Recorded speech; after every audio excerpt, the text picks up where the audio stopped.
تو میں ایک نظم سناتا ہوں، ہمارے محسن بھائی بیٹھے ہیں اور یہ اس کو سننے کے لیے آئے ہیں. اگر نہ سنائے تو یہی اعتکاف کر لیں گے. یہ کریں گے بس ٹھیک ہے، نہیں سناتے ہم تو چاہ رہے ہیں کوئی بیٹھ جائے. اور وہ نظم بڑی پیاری ہے، بیٹی کی شان. آپ نے سنی ہے نا حضور کے پاس. اچھا میں نے یہ پڑھی کیوں تھی، میرے پاس ایک فون آیا، ایک خاتون تھی، کہنے لگی مفتی صاحب مجھے طلاق ہو گئی. میں نے کہا اللہ معاف کرے. کیوں؟ کہنے لگی اس بات پہ طلاق ہوئی کہ میرے گھر بیٹی پیدا ہوئی ہے. اللہ ہو، آج بھی یہ جہالت ہے. پھر میں نے ایک نظم پڑھی. اب اس کو سن کے لوگ پتہ ہے کیا کہتے ہیں؟ اگر کسی کی شادی ہو مجھے کہتے ہیں دعا کریں اللہ مجھے پہلے بیٹی دے. کیوں؟ میرے نبی نے پھر یہ واقعہ سن کے فرمایا تھا، لوگوں جس کی 3 بیٹیاں ہوں، ادھر دیکھنا کتنی، اور ایک روایت میں آتا ہے 4، ایک میں آتا ہے 3 بیٹیاں ہوں، اچھے نام رکھے، دینی تربیت کرے، ان کے حقوق ادا کرے، کل قیامت کے دن وہ آئے گا میں اور وہ ایسے ہوں گے. یوں آپ نے یوں 2 انگلیاں جوڑ کے فرمایا. کس پہ؟ بیٹی پہ. ایک صحابی کھڑے ہو کے کہنے لگے یا رسول اللہ صلی اللہ علیہ وسلم اگر کسی کی 2 ہوں، صحابہ کو تو یقین تھا نا ہر چیز، اگر اس کی 2 ہی بیٹیاں ہوں گی. صحابہ کے سوال سے مسائل حل ہو رہے تھے. کہا اگر کسی کی 2 بیٹیاں ہوں تو اللہ کے نبی نے فرمایا وہ بھی میرے ساتھ ایسے ہوگا. کچھ زمانہ گزرا، ایک صحابہ اماں عائشہ رضی اللہ عنہ کے پاس کہنے لگے اگر اس محفل میں کوئی کھڑے ہو کے یہ بول دیتا کہ کسی کی ایک ہی بیٹی ہو، وہ اس کی تربیت کرے، حقوق ادا کرے، اچھے نام رکھے. تو اماں عائشہ رضی اللہ عنہ نے فرمایا اگر کوئی میرے محبوب سے اس ٹائم سے سوال کرتا آپ اس کے بارے میں بھی فرماتے کہ وہ میرے ساتھ ایسے ہوگا. بیٹیاں بوجھ نہیں ہیں، ان پر تو جنت کی ضمانت ہے. اب میں ایک نظم سناتا ہوں اور اس کے بعد کوشش کریں گے انشاءاللہ ہم مجلس سے ذکر کر کے پھر دعا کریں گے انشاءاللہ. تو یہ نظم کیا ہے؟ میری مائیں بہنیں بہت آئی ہیں، میں چاہ رہا ہوں ان کا بھی حق ہے کچھ ان کو بھی سنایا جائے. تو شاعر کہتا ہے ایک واقعہ بتلاتا ہوں میں ملک عرب کا، وہ دور مدینے میں تھا پیغمبر رب کا. اچھا عجیب بات، اس میں ایک کو کم رکھیے گا. آج بھی مکہ مکرمہ میں وہ جگہ موجود ہے جہاں بچیوں کو زندہ دفن کرتے تھے. پتہ ہے کہاں؟ باب عبداللہ ہے نا، نیا جو دروازہ بنا ہے اس کے ساتھ ایک 4 دیواری ہے.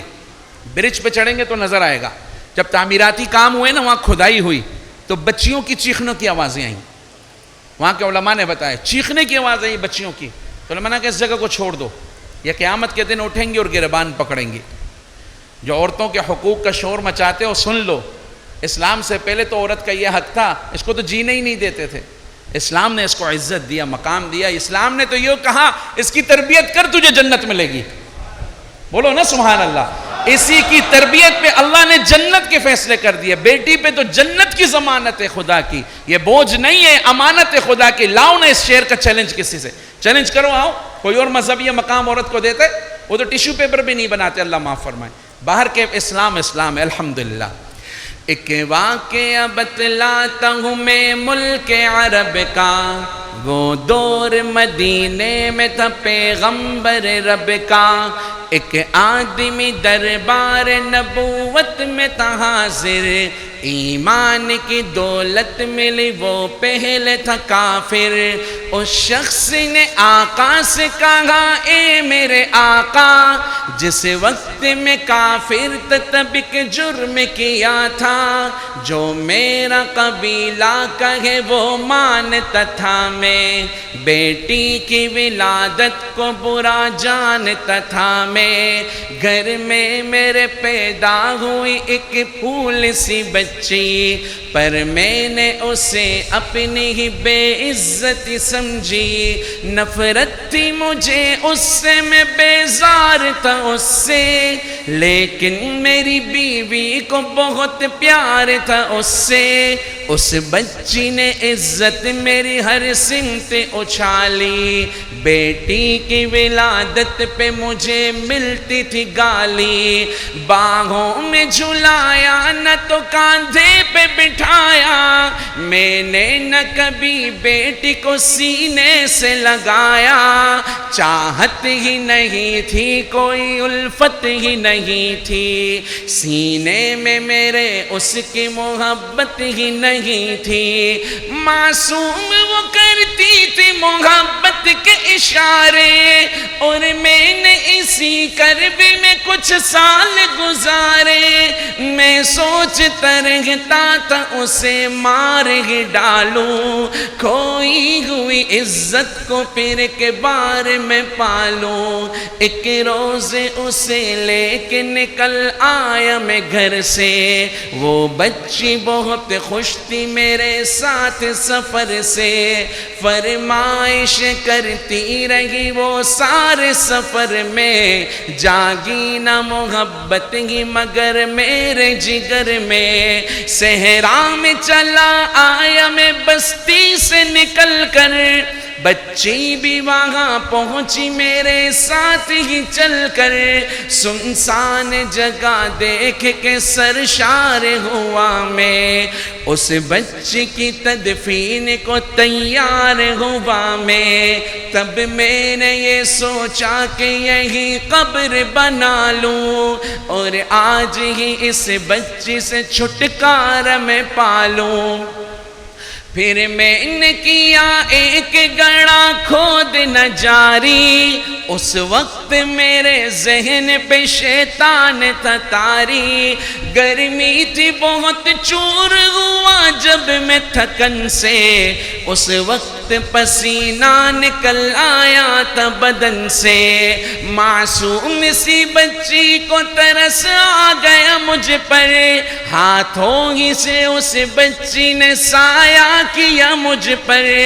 دم لینے کو بیٹھا جو ذرا مجھ سے کمینہ، وہ پوچھ رہی تھی میرے چہرے کا پسینہ، رہ رہ کے میرا ہاتھ بٹاتی رہی وہ بھی، اور قبر کی مٹی کو ہٹاتی رہی وہ بھی، میرے نئے کپڑوں پہ لگی قبر کی مٹی، جو صاف کیے جاتی تھی وہ ننھی سی بچی، وہ پوچھتی جاتی تھی کہ بتلاؤ نہ بابا، کیا کھود رہے ہو مجھے سمجھاؤ نہ بابا، میں چپ رہا اب اس کو میں بتلاتا بھی کیسے، وہ بوجھ تھی مجھ پر اسے سمجھاتا بھی کیسے، تیار ہوئی قبر تو بچی کو اٹھایا، اور میں نے اسی قبر میں بچی کو بٹھایا، پہلے تو وہ خوش ہوتی رہی میرے عمل پر، اور خود پہ الٹتی رہی وہ مٹی اٹھا کر، پھر خوف سے رونے لگی چلانے لگی وہ، ہاتھ اپنے ہلانے لگی لہرانے لگی وہ، اے بابا میرے جان و جگر آپ پہ قربان، بتلائیے کیوں آپ پہ بھاری ہے میری جان، بس مجھ کو میرا جرم بتا دو میرے بابا، پھر شوق سے جو چاہو سزا دو میرے بابا، روتی رہی چلاتی رہی پھول سی بچی، جب تک بھی نظر آتی رہی پھول سی بچی، اس دن میری رگ رگ میں تا شیطان سمایا،